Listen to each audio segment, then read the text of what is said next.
आपने अक्सर लोगों को बोलते हुए सुना होगा कि सब मोह माया है, लेकिन सत्य तो ये है कि इस तरह के शब्दों का प्रयोग करने वाले ही माया से परिचित नहीं होते।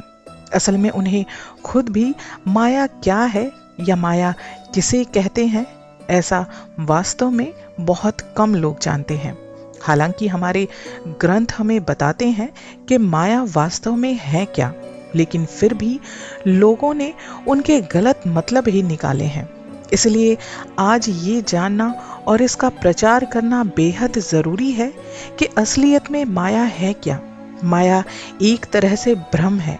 माया भौतिक वस्तुएं हैं, पुत्र पुत्रियां, बैंक बैलेंस, जमीन जायदाद है, जिसे हम अपना मानते हैं, लेकिन वास्तव में ये सब माया है। ये सब भ्रम है और मोह यानी इनको भोगने वाला लालच हमारे अंदर भरा हुआ है। लेकिन इसका मतलब ये नहीं है कि हमें इन सब का इन सांसारिक जीवन में त्याग कर देना चाहिए, बल्कि हमें ये समझना चाहिए कि ये भौतिक वस्तुएं और सुख सुविधाएं इंसान के लिए केवल पल भर की होती हैं। ये जो सुख प्रदान करती हैं वो केवल कुछ ही पलों का होता है, क्षण मात्र के लिए होता है। वो अनंत और असीम सुख नहीं हो सकता। अगर ये हमसे छिन जाते हैं तो हमें दुख नहीं होना चाहिए। ये तब होगा जब हम माया और मोह के बंधन को समझेंगे और इनके पीछे नहीं भागेंगे।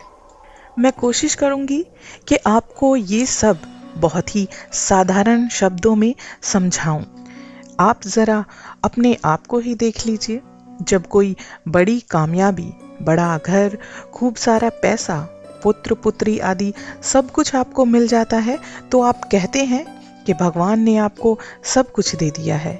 लेकिन यही सब चीजें आपके पास हमेशा के लिए नहीं रहती हैं। आखिर भगवान ने गीता का उपदेश देते हुए अर्जुन से भी यही कहा था कि तुम्हें क्या खोने का डर है, क्या छिनने का डर है। तुमने जो कुछ पाया यहीं से पाया, तुमने जो कुछ खोगे यहीं पर खोगे, फिर तुम शोक किस बात का करते हो। ऐसे ही जब भगवान हमें सब कुछ देते हैं, उन सुख के पलों में हम शायद भगवान को भूल जाते हैं। लेकिन जब वो सुख सुविधाएं भगवान हमसे वापस लेते हैं तो हमें बहुत दुख होता है। तो हम कहते हैं कि भगवान ये तुमने क्या किया, मुझसे क्या भूल हुई जो मुझसे मेरा ये सब छीन लिया। लेकिन ये सब चीज़ें भगवान ने ही आपको दी होती हैं और वो वापस ले भी सकते हैं। ऐसा भी हो सकता है कि आपको इसके बदले वो और भी ज्यादा देने का विचार कर रहे हो, लेकिन हम नहीं मानते। आप उस चीज की वजह से अपने आप को दुखी करते चले जाते हैं। तब आप सोचते हैं कि जब आप इस धरती पर आए थे तब आपके पास कुछ भी नहीं था और ये सब आपके साथ कभी नहीं जाने वाला। तो सिर्फ आपके किए हुए कर्म और आपका इस धरती पर दूसरों के प्रति प्रेम रूपी व्यवहार, बस यही चीजें आपके साथ यहाँ से जाएंगी और बाकी इस धरती की सारी चीजें यहीं आपको छोड़कर जानी है। आप जानते हैं, जब एक व्यक्ति माया के इस अंधे सागर में डूबने लगता है तो उसके साथ क्या होने लगता है। उसके साथ होता ये है कि उसकी सारी इंद्रियों पर से नियंत्रण बिल्कुल खत्म हो जाता है। यानी कि वो अपनी इंद्रियों को नहीं चलाता, बल्कि उसकी इंद्रियां उस व्यक्ति को चलाना शुरू करती हैं। और जब व्यक्ति इंद्रियों के पीछे चलता है तो वो हमेशा गलत ही रास्ते पर जाता है। भगवान भी कहते हैं कि इंसान का सबसे अच्छा मित्र अगर कोई है तो वो उसका मन है, लेकिन मन बहुत चंचल होता है। उसे नियंत्रण में रखना, उसे वश में रखना धनुर्धर अर्जुन के लिए भी वायु को वश में करने से भी कहीं ज्यादा कठिन था। भगवान श्री कृष्ण से अर्जुन बोलते हैं कि माधव, आप ये कह तो बहुत आसानी से रहे हो कि मन को नियंत्रण में रखना चाहिए, लेकिन मेरे लिए तो मन को वश में करना वायु को भी वश में करने से कहीं ज्यादा कठिन है। तो वहीं पर भगवान अर्जुन को समझाते हुए कहते हैं कि अर्जुन, निरंतर अभ्यास और विरक्ति के जरिए इस चंचल मन को भी वश में किया जा सकता है। आप जब भी कोई कार्य करते हैं और मन इधर उधर भटकता है, तो मन जब भटकना शुरू करता है तो इंसान को चाहिए कि उसे वहां से पकड़कर खींच कर लाए और उसे दोबारा से अपने उसी काम में व्यस्त करे। अगर हम बार बार ऐसा करेंगे तो यकीन मानना, एक दिन हमारा मन ऐसे भटकना भी बंद कर देगा। और ये होता है।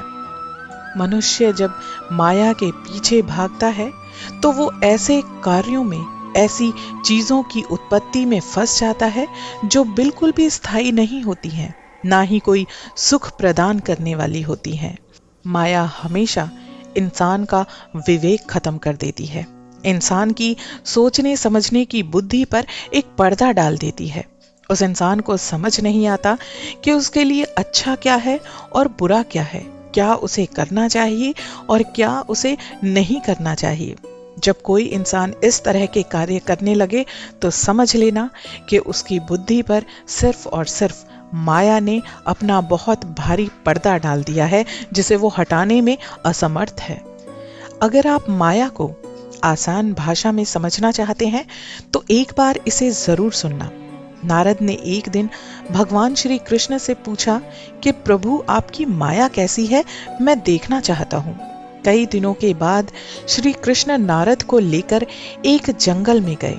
बहुत दूर जाने के बाद श्री कृष्ण नारद से बोले कि नारद, मुझे बड़ी प्यास लगी है, क्या कहीं से थोड़ा सा जल लाकर मुझे दे सकते हो? नारद बोले, प्रभु कुछ देर ठहरिए, मैं अभी आपके लिए जल लेकर आता हूँ। ये कहकर नारद वहां से चले गए और कुछ दूर जाने पर एक गांव था। नारद जी वहीं पर जल खोजने लगे। एक मकान के द्वार पर पहुंचकर उन्होंने दरवाजा खटखटाया।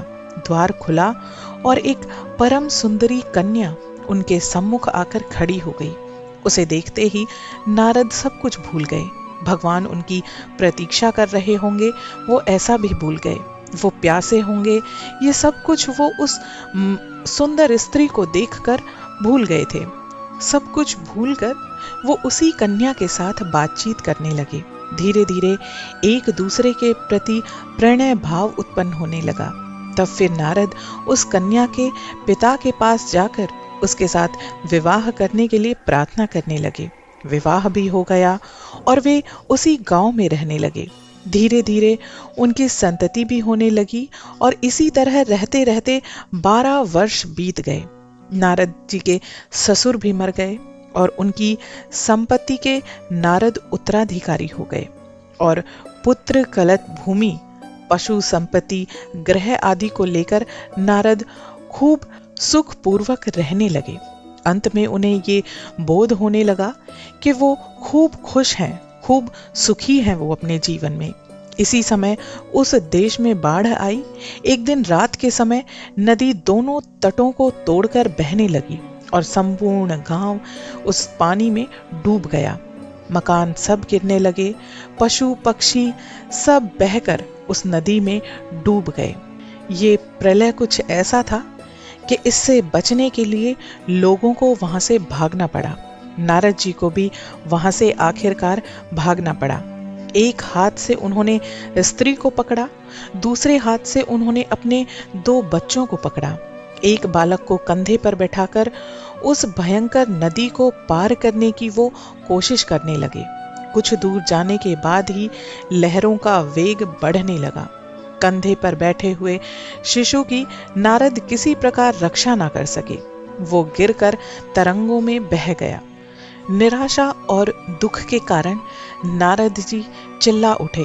उनकी रक्षा करने को जाते, अपने उस बच्चे की रक्षा करने के लिए अगर वो जाते तो एक बालक जो उन्होंने हाथ में पकड़ा हुआ था वो भी हाथ से छूटकर पानी में डूब गया। अपनी पत्नी को वो अपने शरीर की समस्त शक्ति लगाकर पकड़े हुए थे, उन्हें बचाना चाहते थे। अंत में तरंगों के वेग से पत्नी भी उनके हाथ से छूट गई और वो स्वयं तट पर गिरकर मिट्टी में लोटपोट होने लगे और बड़े कातर स्वर में विलाप करने लगे। इसी समय मानो किसी ने उनकी पीठ पर कोमल हाथ रखकर कहा, वत्स, कहाँ जल कहाँ है? तुम जल लेने कहाँ गए थे? मैं तुम्हारी प्रतीक्षा में यहाँ अब तक बैठा हूँ। तुम्हें जल के लिए गए हुए पूरा आधा घंटा बीत गया। नारद जी ने बहुत ही हैरानी के साथ कहा, क्या आधा घंटा? क्योंकि नारद जी के तो अब तक 12 वर्ष बीत चुके थे और आधे घंटे के भीतर ही ये सब दृश्य उनके मन के अंदर समा गए। अब वो माया के प्रकोप को, माया की पकड़ को समझ पा रहे थे। और जैसे ही उन्होंने माया की इस शक्ति को समझा, उसके साथ ही उनके मन के अंदर से ये सब कुछ निकल गया। माया है ही ऐसी, वो किसी न किसी रूप में हम सबके जीवन में हमारे अंदर बसी हुई है। इससे पीछा छुड़ाना बहुत ही मुश्किल है। माया हर समय अपना कोई ना कोई रूप, अपना रंग बदल कर हमें अपने जाल में फंसा ही लेती है। माया से पीछा छुड़ाने का सिर्फ और सिर्फ एक उपाय है जो भगवान श्री कृष्ण ने खुद हमें बताया है, और वो है अपनी इंद्रियों को, अपने मन को वश में रखकर। जैसे आज ज्यादा पैसे कमाए हैं तो हमें खुशी महसूस होती है, और वहीं कल कम पैसे कमा पाए तो इंसान दुखी हो जाता है। ये दर्शाता है कि आप माया के जाल में फंसे हुए हैं, क्योंकि व्यक्ति को सिर्फ अपने कर्म से खुशी मिलनी चाहिए और अपने प्रयास उसे निरंतर करते रहने चाहिए। अब उसका फल क्या होगा, ये तो प्रभु के हाथ में है। चिंता करना भी इंसान का स्वभाव है। चिंता से भी इतनी आसानी से हम पीछा नहीं छुड़ा सकते, लेकिन हमें कोशिश यही करनी चाहिए कि चिंता और व्यर्थ की उलझनों में ना डूबकर अपने जीवन को आनंद से जिएं, अच्छे कर्म करें, प्रभु को सुख और दुख दोनों घड़ी में याद करना कभी ना भूलें। हमेशा एक बात याद रखना, अपने दुख में प्रभु से शिकायत करने का अधिकार सिर्फ उसी इंसान को होता है जो इंसान अपनी खुशी में सबसे पहले अपने प्रभु को याद करता है। आजकल लोग बहाना लगाते हैं कि मैं बहुत व्यस्त हूँ, मेरे पास समय ही नहीं होता कि पूजा पाठ कर पाऊँ, भगवान को याद करूँ, मेरे पास काम बहुत है। अब जरा सोचिए, जब हमें प्रभु की ज़रूरत हो और हम प्रभु से विनती करें कि प्रभु हमारा साथ दीजिए, हमें रास्ता दिखाइए, और प्रभु भी अगर उस वक्त हमसे बोल दें कि तुम तो अपने अकेले के काम में बिजी थे और मैं तो पूरे संसार को देखता हूँ, मैं बिजी हूँ, तुम्हें मैं बाद में देखूंगा, तो जरा सोचिए इंसान की क्या दशा होगी। लेकिन फिर भी प्रभु इतने करुणामयी हैं, वो फिर भी हमारे साथ ऐसा नहीं करते। इसलिए इंसान को हमेशा अपने कर्मों को ध्यान में रखकर ही कोई कार्य करना चाहिए। लोग जो कहते हैं ना कि इंसान खाली हाथ आता है और खाली हाथ ही जाता है, ये कहावत आज मैं आपको बता रही हूँ कि बिल्कुल गलत है। इंसान खाली हाथ आता जरूर है, लेकिन उसके साथ जाते हैं उसके कर्म, उसके अच्छे और बुरे कर्मों की पोटली उसके साथ जाती है, जो उसे प्रभु के सामने पेश करनी होती है, भगवान की अदालत में खोलकर दिखानी होती है कि आपने हमें इतना अच्छा मानव जन्म दिया और हमने धरती पर जाकर क्या किया है। यकीन मानना, अगर आपकी अच्छे कर्मों वाली पोटली भारी हुई तो भगवान खुश होकर अपनी अदालत का फैसला आपके पक्ष में जरूर करेंगे, वरना आपको भी सजा भुगतनी पड़ेगी।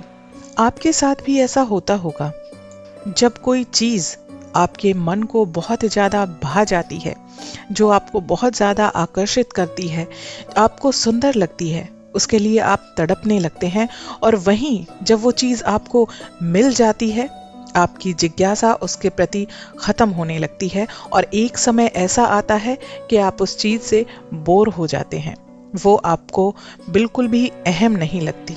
आप भूल जाते हैं कि एक वक्त ऐसा भी था कि इसी चीज को पाने के लिए एक दिन आप में इतनी जिज्ञासा थी कि आपको लगता था कि अगर ये नहीं मिली तो मैं शायद आत्महत्या भी कर लूंगा।